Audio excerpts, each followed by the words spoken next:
حضرت زین العابدین رحمت اللہ علیہ، ان کا نام ہے علی،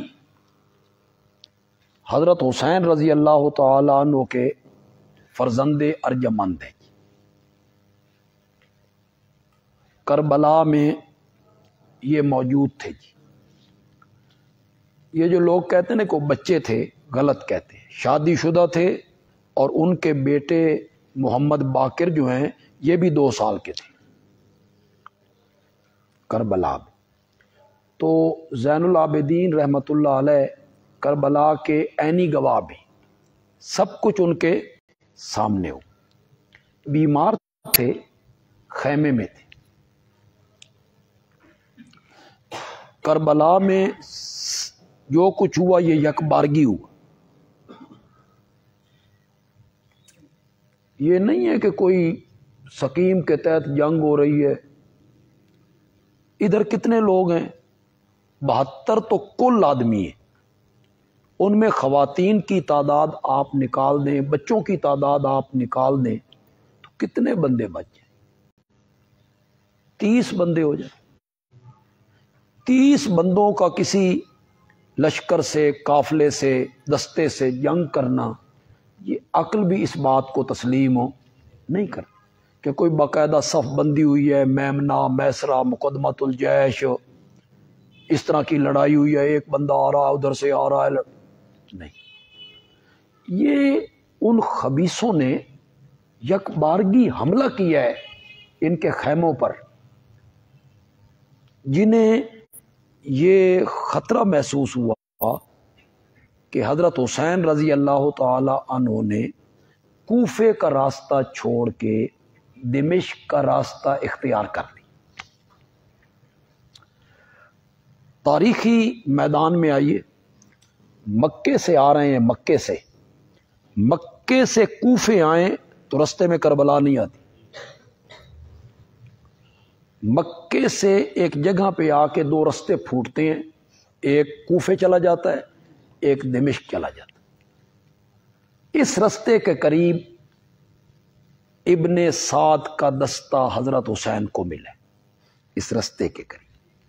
ابن سعد حضرت سعد ابن ابی وقاص کے بیٹے، ان کے والد یکے از عشرہ مبشرہ،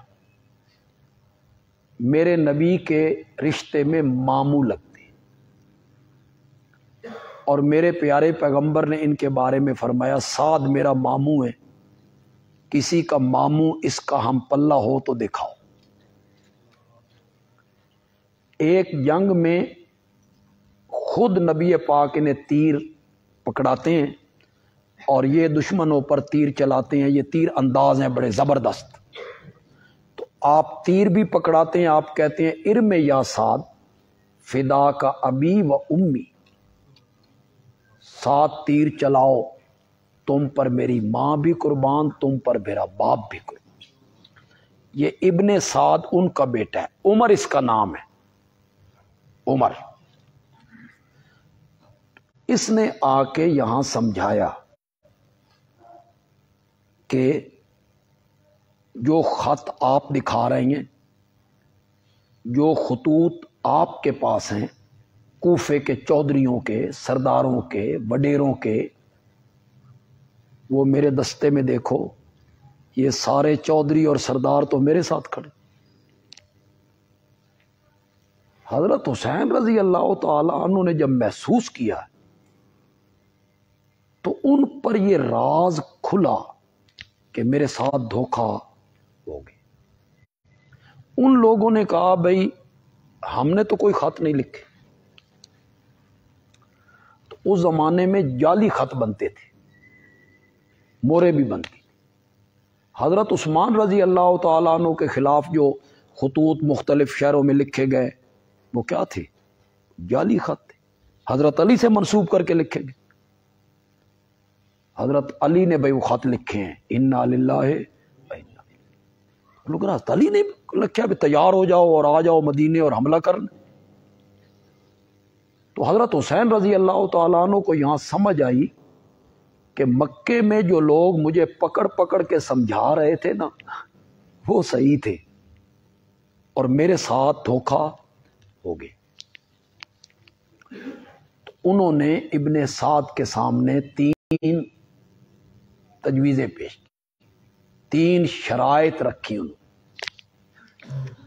یہ جو ہمارے کچھ علماء کہتے ہیں نا کہ کوئی شرائط مرائط نہیں ہے، کیوں نہیں ہے؟ اہل تشیع کی کتب میں بھی موجود ہیں اور اہل سنت کی کتب میں بھی موجود.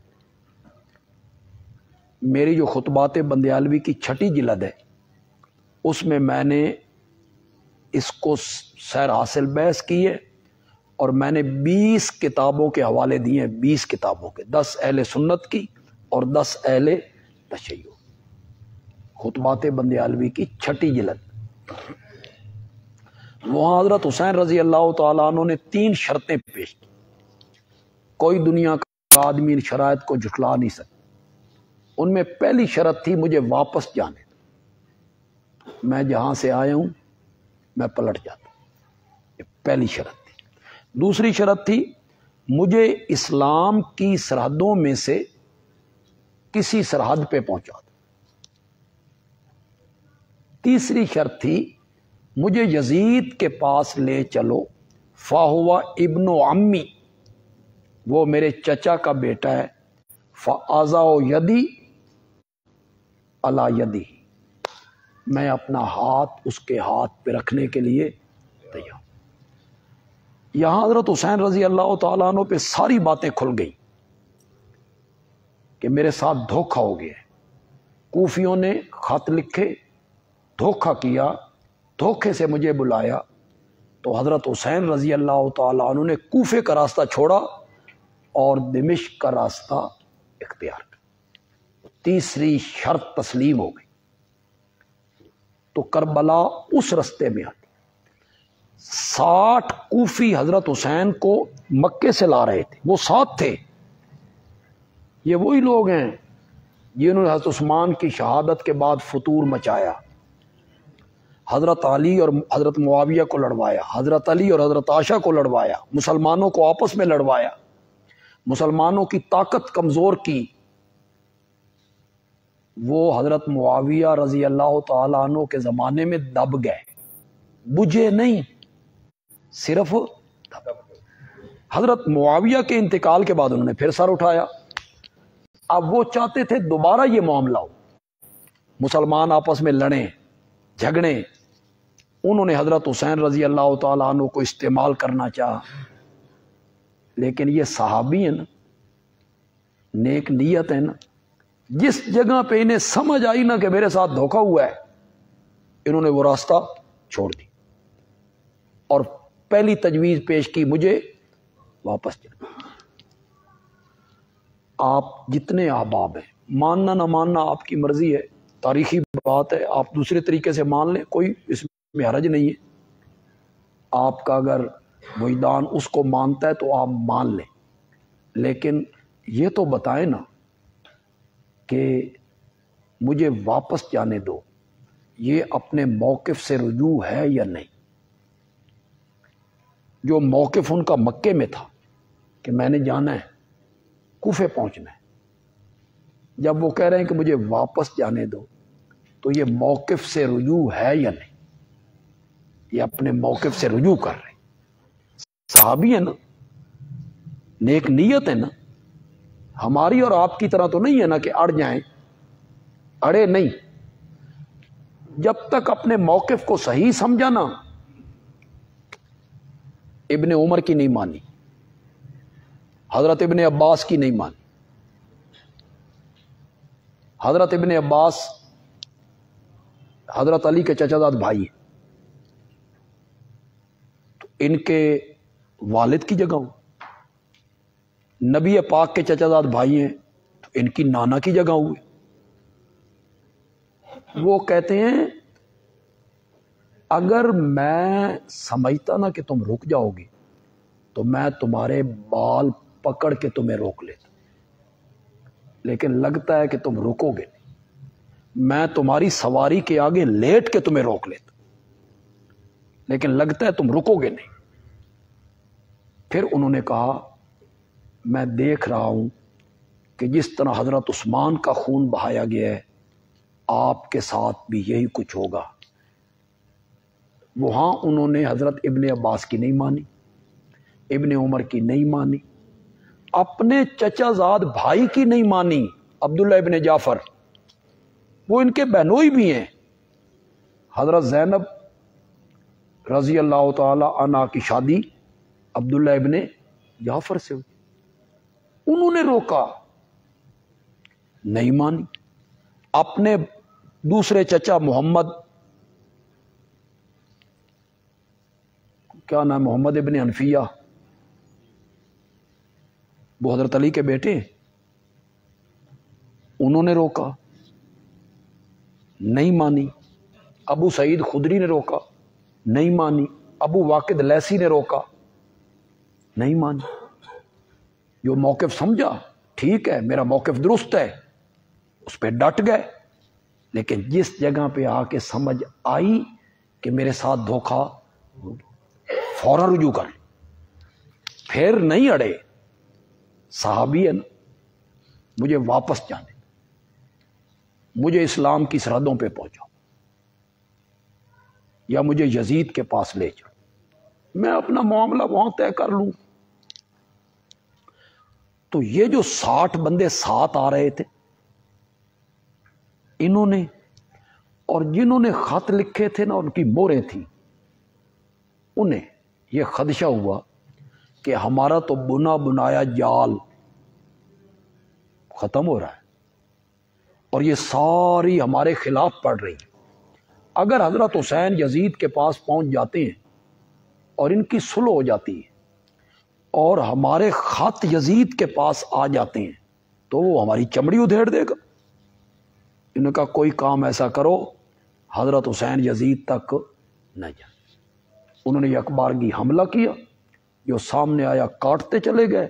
خطوں کو جلانے کے لیے انہوں نے خیموں کو آگ لگا۔ ابن سعد کا دستہ جو ساتھ تھا وہ پڑاؤ کرتا تھا ذرا فاصلے پر، کہ مستورات ہیں، خواتین ہیں، انہوں نے خیموں سے باہر بھی آنا ہے، قضائے حاجت کے لیے بھی جانا ہے، تو وہ ذرا فاصلے پہ کرتے تھے۔ ان کے آنے تک انہوں نے منٹوں سیکنڈوں میں کام کر دی، جو آیا سامنے کاٹتے چلے گئے۔ زین العابدین بچ گئے، ورنہ سکیم کے تحت اگر لڑائی ہوتی تو جو لوگ 6 مہینے کے علی اصغر کو نہیں چھوڑ رہے، انہوں نے 20-22 سال کے زین العابدین کو کیوں چھوڑنا تھا؟ بچوں کو تو وہ مار رہے ہیں۔ معلوم ہو جو سامنے آیا کاٹتے چلے گئے، زین العابدین اس افراتفری میں بچ گئے۔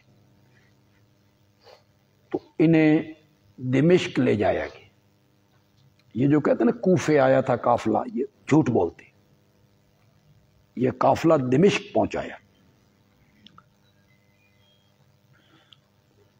اور پھر یہ کہانیاں جو ہمارے سنی وائز بھی، خطیب بھی سنی، بھئی سر نیزے پہ، حضرت حسین کا سر نیزے پہ، اور یہ قافلہ جا رہا، عورتیں اونٹوں کی ننگی پیٹھوں پر ہیں، ان کے سروں پہ چادریں کوئی۔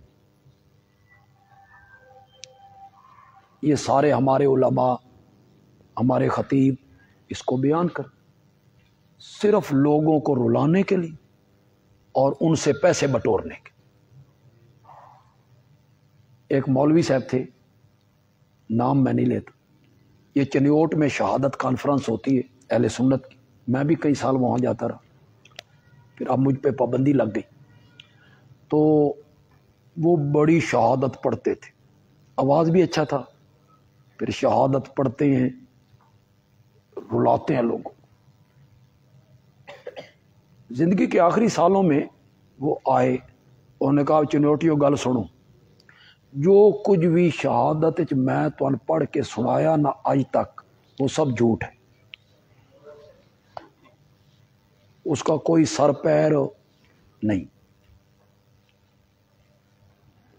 کسی ذاکر کی بات دوسرے ذاکر سے نہیں ملتی، آپ سن لیں۔ ایک ذاکر جو واقعہ بیان کرتا ہے، دوسرے ذاکر سے وہ واقعہ نہیں ملتا۔ بنائیں گے کون؟ سر نیزے پہ، ننگی پیٹھوں پہ عورتیں سوار، ان کے سروں پہ چادریں کون، ان کے کانوں سے بالیاں کھینچ لی گئی۔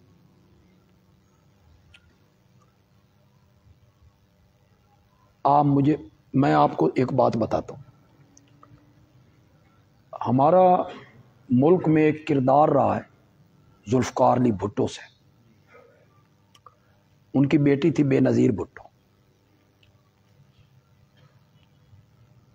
یہ بڑا سیاست میں بڑا کردار تھا بھٹو صاحب، وہ اتنا مقبول لیڈر تھا کہ وہ کہتا تھا میں کھمبے نو ٹکٹ دیواں نا کھمبا بھی جیت جائے۔ واقعی اس نے غریبوں کو ٹکٹ دی، عام بندے تھے جو الیکشن لڑے، انہوں نے بڑے بڑے برج الٹ کے رکھ دی، بڑے بڑے وڈیروں کی ٹانگیں اوپر کر دی، جیت گیا۔ جنرل ضیاء الحق صاحب آئے، اس کی حکومت کا تختہ الٹ کے ایک قتل کے مقدمے میں انہیں سزائے موت ہو گئی، بھٹو صاحب، پنڈی میں انہیں پھانسی دے دی، لاڑکانے میں انہیں دفن کیا، پھانسی ہوئی صبح 2 بجے 3 بجے، دفنائے گئے وہ 9-10 بجے، ریڈیو پہ خبر نشر ہوئی 11-12 بجے کہ بھٹو صاحب کو پھانسی دے دی گئی۔ کیوں؟ ایسا کیوں کیا انہوں نے؟ صرف اس لیے کہ لوگوں کو پتہ نہ چلے، احتجاج ہوگا، سڑکوں پہ لوگ آئیں گے، توڑ پھوڑ کریں، پہلے دفنایا پھر اعلان کیا۔ اور اللہ کے بندو، وہ تو قرون اولا کا زمانہ ہے، خیر القرون کرنی ثم الذین یلون ثم الذین یلون۔ آپ ایک منٹ کے لیے تصور کریں، حضرت حسین رضی اللہ تعالیٰ عنہ تو بہت بلند، بہت اونچے، آج اگر کسی جید عالم کا سر حکومت وقت قلم کرے اور اسے ایک نیزے پہ ٹانگ کے اسلام آباد سے لاہور کی طرف لے جایا جائے تو آج کے مسلمانوں کا رد عمل کیا ہو؟ برداشت کریں گے؟ تو حضرت حسین کا سر نیزے پہ کوفے سے دمشق لے جایا جا، کوئی بندہ نہیں بولتا، کوئی احتجاج نہیں کرتا، کوئی نہیں کہتا کہ ظالموں یہ خواتین کون ہیں، یہ تمہارے نبی کی نواسیاں ہیں، یہ بڑے معزز خاندان کی خواتین ہیں، انہیں تو سورج نے کبھی نہیں دیکھا، چاند نے کبھی نہیں دیکھا، تم ان کو اونٹ کی ننگی پیٹھوں پہ سوار کر کے لے جا رہے؟ کسی نے نہیں سوچا، یہ ثابت کرنے کے لیے کہ وہ سب دیوس تھے، ان میں کوئی مومنہ نہیں تھا، چنانچہ وہ اس میں کامیاب کہ وہ سب بغیرت دیوس لوگ اکٹھے ہوئے تھے، اس خاندان کے وہ دشمن تھے، اور یہ سب کچھ ہوتا رہا۔ وہ جو ہررا کا واقعہ سنایا جاتا کہ مدینے میں حملہ کیا، مسجد نبوی میں نمازیں بند ہو گئیں، گھوڑے باندھے گئے، گھوڑے مسجد نبوی میں گھوڑے باندھے، وہ تو مسجد نبوی ہے، خیر القرون کا زمانہ ہے، حکومت وقت نو آکھے معاویہ مسیح گھوڑے بن کے ویکھے باندھے، حد نہیں ہوگی، مسجد نبوی میں گھوڑے باندھے جا رہے ہیں، مدینے کا کوئی بندہ بولتا نہیں، 1000 لڑکی حاملہ ہوئی، واہ! یہ الو کا پٹھا راوی یہ گن رہا تھا، 1 2 3 4 5 6، نہ 999 نہ 1001،